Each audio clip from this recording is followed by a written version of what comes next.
Break ಸ್ವಲ್ಪನೂ ಕೆಲಸ ಮಾಡ್ತಿಲ್ಲ, ಗಾಡಿ ನಿಲ್ಸೋಕ್ಕೂ ಆಗ್ತಿಲ್ಲ. ಹನುಮಂತಪ್ಪ, ನೀನೇ ಕಾಪಾಡಬೇಕಪ್ಪ.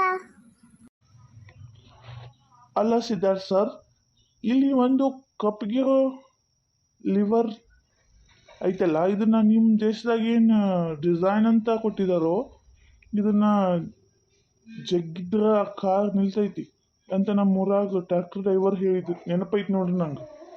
ಅಯ್ಯೋ, ನಮ್ಮ ಕಾರ್ ಇಷ್ಟೊಂದು ಡ್ಯಾಮೇಜ್ ಆಯ್ತಲ್ಲ, ಅಂತೂ ಇಂತೂ ಬದುಕು ಉಳಿದ್ವಲ್ಲ. ಯಾರು ಮಾಡಿರ್ಬೋದು ಈ ಕಾರ್ ಡ್ಯಾಮೇಜ್ನ? ನನಗೆ ಅನಿಸ್ತಾ ಐತಿ ಇದನ್ನ ಕಾಮಾಕ್ಷಿ ಮೇಡಮೇ ಮಾಡಿಸಿರ್ಬೋದು. ಆ ಡೈರಿ ಒಳಗೆ ಏನೋ ಒಂದು ದೊಡ್ಡ ರಹಸ್ಯನ ಅಡಗೈತಿ, ಕಂಡು ಹಿಡಿಬೇಕು. ಇವ್ರ್ಯಾರೋಪ? ಯಾರ್ಯಾರು ಬಿಟ್ಟಾಕೋರು? ಯಾರು ನೀವು?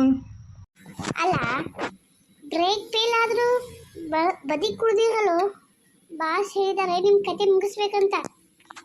ಆ ಯಾರು ನಿಮ್ಮ ಬಾಸು? ಕಾಮಾಕ್ಷಿನ?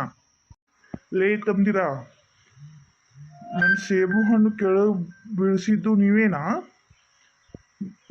ನಿನ್ನ ಮಚ್ಚು ಭಾಳ ಶಾರ್ಪ್ ಐತಿ, ಹೌದಾ?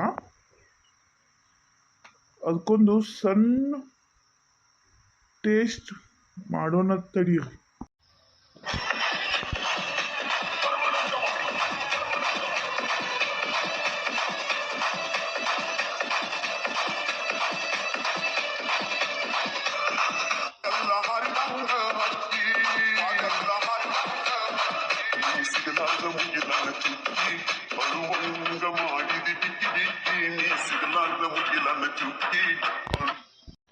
ಏನು ಇದು, ಫೈಟ್ ಮಾಡೋ ಟೈಮ್ನಲ್ಲಿ ಸಾಂಗ್ ಹಾಕ್ತಿಯಲ್ಲ?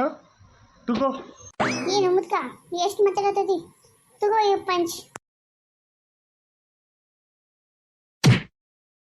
ಯಪ್ಪ, ಬಚಾವಾಗಿ ಬೈಕ್ನ ತೊಳ್ಕೊಂಡಿಲ್ಲ, ಅದ ಮುಖ ಮುಚ್ಚಿನ ಹೊಡಿತೀವಿ ಅಂತ ಪಂಚೋಪ್ಪ. ಯಾಕೊಲೆ ನನಗೆ ಹೊಡೆದಿ? ಆ ಮುದ್ಕು ಕುಡಿತೀನಿ ಅಂತ ಹೇಳಿದಲ್ಲ ನೀ, ನನಗೆ ಯಾಕೆ ಹೇಳಿ ಹೊಡೆದಿ? ಅಯ್ಯೋ, ಮಿಸ್ಟೇಕ್ ಆಗೋಯ್ತು. ನಾವು ಒಮ್ಮೆ ಅವ್ನು ಹೊಡಿಲಕ್ಕೆ ಹೋಗಿ ಜೋರು ಹಿಂಗೆ ತಗೊಂಡು ಒಮ್ಮೆ ತಿರುಗಿದ್ವಿ, ನೀನು ಬೇಕಾದ. ಸಾರಿ ಸಾರಿ ಸಾರಿ ಕಾ, ತಪ್ಪಿಸ್ಕೊಂಡ್ಬಿಟ್ಟೆ ಅಲ್ಲ. ನೀನು ನಿಂತ್ಕೊಂಡು ಅಂತಾಕ್ಷರಿ ಹಾಡ್ಲಾಕತ್ತೀರನ? ಯಾರು ನೀವು? ನಿಮ್ಮ ಬಾಸ್ ಯಾರು? ನಮ್ಮ ಬಾಸ್ ಗೊತ್ತಿಲ್ಲ ನಮಗೆ. ನಿತ್ಕೋರೋ, ನಿತ್ಕೋರಿ. ಬಾರಲ್ಲಿ ಹುಡುಗನು ಹಿಡ್ಕೋತಾರು. ನಿತ್ಕೊಡ್ರೋ. ತಪ್ಪಿಸ್ಕೊಂಡ್ಬಿಟ್ರ? ಏನು ಸಿದ್ಧಾರ್ಥಿದು, ಯಾಕವ್ರನ್ನ ಹಂಗೆ ಬಿಟ್ಟು? ನಾವೊಂದು ಕೈ ನೋಡ್ಕೊಂಡೇ ಬಿಡ್ತಿದ್ವಿ, ಈಗ ತಪ್ಪಿಸ್ಕೊಂಡ್ಬಿಟ್ರು. ನಾವು ಓಳ್ ಹಿಡಿಬೇಕತ್ತನ್ ಕರೆ, ಏನು ಮಾಡ್ಲಿಕ್ಕೆ ವಯಸ್ಸಾಗೈತಿ. ಅದೆಲ್ಲ ಬಿಡಿ, ಈಗ ಇಲ್ಲಿ ನಿಂತ್ಕೊಂಡಿದ್ದೀವಲ್ಲ ಕಾಡ್ ಮಧ್ಯ, ಕಾರು ಹಿಂಗೆ ಡ್ಯಾಮೇಜ್ ಆಗಿ ನಿಂತದ. ಇಲ್ಲೇ ಹತ್ತಿರದಾಗ ಇಲ್ಲೇ ಗ್ಯಾರೇಜ್ ಅದು ಐತೆ ನೋಡ್ರಿ. ಇಲ್ಲಿ ಫೋನಿಗೆ ಲಕ್ಕು ಇದು ನೆಟ್ವರ್ಕ್ ಸಹ ಸಿಗ್ತಿಲ್ಲ, ಯಾರನ್ನ ಫೋನಾಗ ಹೆಚ್ಚಿಗೆ ಹೇಳ್ಬೇಕಂದ್ರೆ. ಅಲ್ಲಿ ಏನೋ ಒಂದು ಗ್ಯಾರೇಜ್ ಕಾಣ್ತೈತಿ, ನಡ್ರಿ ಹೋಗುನು. ಹಾಂ, ಅಲ್ಲೈತೆ ನೋಡ್ತಮ್ಮ ಗ್ಯಾರೇಜ್. ಸರ್, ಯಾರಾದರೂ ಇದ್ದೀರಾ ಒಳಗೆ? ಯಾರಪ್ಪ ನೀವು? ಏನು ಬೇಕಿತ್ತು? 1 ಕಿಲೋ ಬಟಾಟಿ ಉಳ್ಳಾಗಡ್ಡಿ ಬೇಕಾಗಿದ್ದಪ್ಪ. ಅವೆಲ್ಲ ಸಿಗಲ್ಲ ಇಲ್ಲಿ, ಇದು ಗ್ಯಾರೇಜು. ಮತ್ತು ನಿನ್ನ ಮಾತು ಹಂಗೈತಿ. ಗ್ಯಾರೇಜ್ ಕೆದಕ್ಕೆ ಬರ್ತಾರೋ? ಗಾಡಿ ರಿಪೇರಿ ಮಾಡ್ಸಕ್ಕೆ ಬರ್ತಾರೋ? ತಲೆ ಹರಟೆ ಬಿಡ್ರಿ, ನಿಮ್ಗೆ ಏನು ಬೇಕು ಹೇಳ್ರಿ. ಸರ್, ನಮ್ಮ ಗಾಡಿ ಸ್ವಲ್ಪ ಡ್ಯಾಮೇಜ್ ಆಗಿದೆ, ಅದಕ್ಕೆ ಬಂದಿದ್ವಿ. ಅದು ಹೊರಗಡೆ ನಿಲ್ಸಿದ್ದು ನಿಮ್ಮದೇನಾ ಕಾರು? ಹೌದು ಸರ್. ನೋಡಿ ಹೇಳಿ ಅದಕ್ಕೆ ಏನಾಗಿದೆ ಅಂತ. ಯಾರೋ ಬೇಕಂತಲೇ ಬ್ರೇಕ್ ವೈರ್ ಕಟ್ ಮಾಡಿದ್ದಾರೆ ಸರ್. ಇದು ಆಕ್ಸಿಡೆಂಟ್ ಅಲ್ಲ, ಮಲ್ಡ್ರಾಲ್ ಪ್ಲಾನ್ ಇದು. ಯಾರೋ ಬೇಕಂತಲೇ ನಿಮಗೆ ಹಿಂಗೆ ಮಾಡಿದ್ದಾರೆ. ಅಣ್ಣ, ನಾವು ಮಂಗಳೂರು ಶಾಂತಿ ನಿಲಯ ಆಶ್ರಮಕ್ಕೆ ಹೋಗ್ಬೇಕು, ನಿಮಗೆ ದಾರಿ ಗೊತ್ತೈತೇನ್ರಿ? ನೀವು ಅಲ್ಲಿಗೆ ಹೋಗಬೇಡ್ರಿ ಸರ್, ಅಲ್ಲಿರೋದು ಆಶ್ರಮ ಅಲ್ಲ, ಅದೊಂದು ನರಕ. ಅಲ್ಲಿರೋರು ಬದುಕಿಸೋಕೆ ಹೋದರೆ ನೀವು ಜೀವಕ್ಕೆ ಆಪತ್ತು ತಂದಿಟ್ಕೋತೀರಿ ನೋಡು. ಏನಾಯ್ತು? ಆ ಅವಿನಾಶ್ ನನ್ನ ಶಿಫ್ಟ್ ಮಾಡಿದ್ದೀರಾ ಇಲ್ವಾ? ಮೇಡಮ್ ನೋಡಿ, ಅವಿನಾಶ್ ರೂಮ್ನ ಬೀಗ ಮುರಿದಿದ್ದೆ. ಅವನು ಯಾರೋ ಗುಪ್ತ ಸಹಾಯಕರ ಜೊತೆ ಇಲ್ಲಿಂದ ತಪ್ಪಿಸ್ಕೊಂಡು ಓಡಿ ಹೋಗಿದ್ದಾನೆ ಮೇಡಮ್. ಹನುಮಂತ್, ನಿನಗೆ ಆ ಆಶ್ರಮದ ಬಗ್ಗೆ ಹೇಗೆ ಗೊತ್ತು?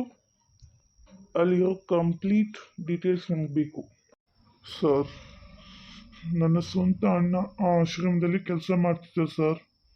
ಕಾಮಾಕ್ಷಿ ಅನ್ನೋ ಆ ಹೆಂಗಸು ಆಶ್ರಮದ ಮ್ಯಾನೇಜರ್ ಜೊತೆ ಸೇರಿ ಯಾರನ್ನು ಅಲ್ಲಿ ವರ್ಷಗಳಿಂದ ಕೂಡಿ ಹಾಕಿದ್ದಾಳೆ ಅನ್ನೋದು ನನಗೆ ಗೊತ್ತಾಯಿತು. ಆ ಸತ್ಯ ಹೊರಗೆ ಹೇಳ್ತಾನೆ ಅಂತ ಅನ್ನೋ ಬೈಕೆ ನನ್ನನ್ನೇ ಕೊಲೆ ಮಾಡಿಸಿ ಆಕ್ಸಿಡೆಂಟ್ ಅಂತ ಕತೆ ಕಟ್ಟಿದ್ರು ಸರ್ ಅವರು. ಅಯ್ಯೋ ಪಾಪ. ಆದರೆ ಅಲ್ಲಿರೋದು ಸಿದ್ಧಾರ್ಥ್ ಸರ್ ಅವರ ಅಣ್ಣ ಅವಿನಾಶ್ ಇರಬೇಕಲ್ಲ ಮಾವ. ಅಲ್ಲ ಹನುಮಂತ ಅವರೇ, ನೀವು ಹೆಸರಾಗ ಹನುಮಂತ ಐತಿ, ಕೈಯಾಗ ದೊಡ್ಡ ಸ್ನ್ಯಾನ ಐತಿ. ಇಷ್ಟೊಂದು ಇಟ್ಕೊಂಡು ನೀವು ಕಾಮಾಕ್ಷಿ ಬಾಲ ಬಿಚ್ಚಿದ್ರೆ ಸುಮ್ಮನೆ ಕೂತಿದ್ದೀರಲ್ಲ. ನನ್ನ ಕಡೆ ಇದ್ದರೆ ಅಕ್ಕಿನ ತಗೊಂಡು ಬಡ್ದಂಗೆ ಬಡ್ತೀವಿ ನೋಡ್ರಿ. ನನ್ನನ್ನು ಅಲ್ಲಿಂದ ತಪ್ಪಿಸ್ಕೊಂಡಿದ್ದಾನೆ ಅಂದರೆ ಅವನಿಗೆ ಯಾರೋ ಹೆಲ್ಪ್ ಮಾಡಿದ್ದಾರೆ. ಆ ರಹಸ್ಯ ಸಹಾಯಕಿ ಯಾರಾಗಿರ್ಬೋದು ಅಂತ. ನನಗೆ ಆಕೆ ಮನೆಯಲ್ಲಿರೋ ಅಜ್ಜಿಯವರ ಮೇಲೆ ಅನುಮಾನ ಆಗ್ತಿದೆ ಸರ್. ಅವರು ಮಾತಾಡಲ್ಲ ನಿಜ, ಆದರೆ ತುಂಬ ಬುದ್ಧಿವಂತರು. ಆಯ್ತು ಬಿಡಿ ಸರ್, ಆ ಆಶ್ರಮಕ್ಕೆ ಕರ್ಕೊಂಡು ಹೋಗ್ತೀನಿ ಬನ್ನಿ. ಹನುಮಂತ, ನಿನ್ನ ಜೀಪ್ ರೋಡ್ನ್ಯಾಗ ಓಡ್ಲಾಕತ್ತೈತೋ ಅಥವಾ ಜಿಗಿಯಾಕತ್ತೈತೋ ತಿಳಿವಾದ ನೋಡಪ್ಪ. ನನ್ನ ಹೊಟ್ಟೆಯಾಗಿರೋ ಸೇಬು ಹಣ್ಣ ಈಗ ಜ್ಯೂಸ್ ಆಗಿ ಹೊರಗಡೆ ಬರೋ ಹಂಗೈತಿ, ಆಗಾಕತ್ತೈತಿ. ಸ್ವಲ್ಪ ಗಾಡಿ ಸೈಡಿಗೆ ನಿಲ್ಲಿಸು, ಇಲ್ಲಾದ್ರೆ ನಾ ಇಲ್ಲೇ ಉಲ್ಟಿ ಮಾಡ್ತೀನಿ. ಆಯ್ತು ಗಪ್ ಸರ್, ನಿಂದಿರ್ಸ್ತೀನಿ ಗಾಡಿನ. ಅಲ್ಲೆಲ್ಲೇ ಮುಂದೆ ಡಾಬಾ ಕಾಣ್ತೈತಿ ನೋಡಿ, ಅಲ್ಲಿ ನಿಂದಿರ್ಸಿ.